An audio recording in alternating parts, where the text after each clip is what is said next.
deildinni þetta tímabilið. Leikur farin á stað. Það eru Stjörnumenn sem að koma hér í fyrstu sókn, langur bolti.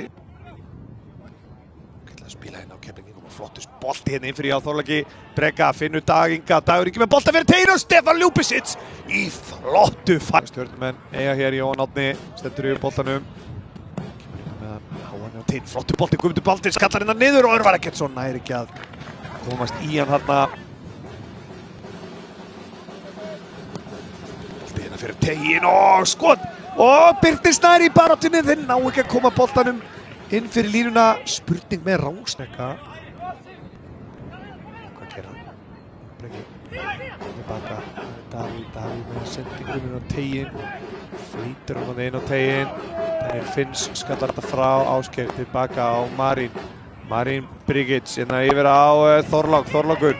Leggur hann út í Tegin, Al-Ghul með skot!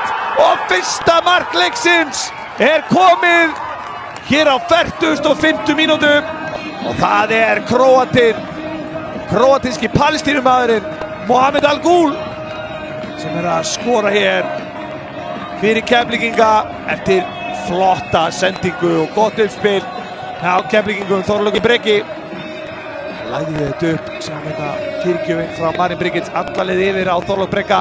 Sjáum hann leitin á teignum, það er enginn sem lokar á.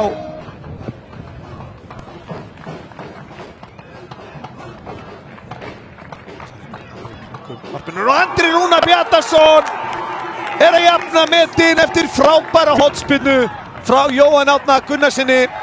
Sjá voru komnir 3-4 hann í kringum markmanninn og alveg eins og í fyrra áleik notaði Jóhann Árni vindinn. Gert hjá Dagur Finns þarna á Jóhann Árni undir pressu.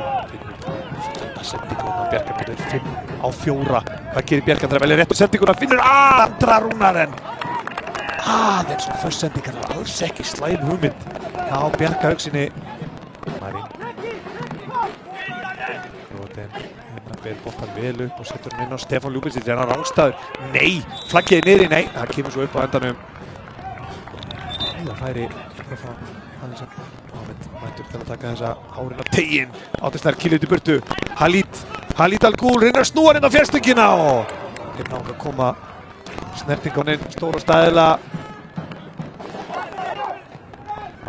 Örvar verður bara að negla þessum fram. Kemur með hann hérna beint í Keflvíkinga og þá hygg ég að þetta hafi verið síðasta spyrna leiksins. Já.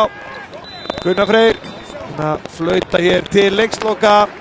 Lokatölur á HS Orkuvöllum í Keflavík. Já, sanngjarnt 1-1.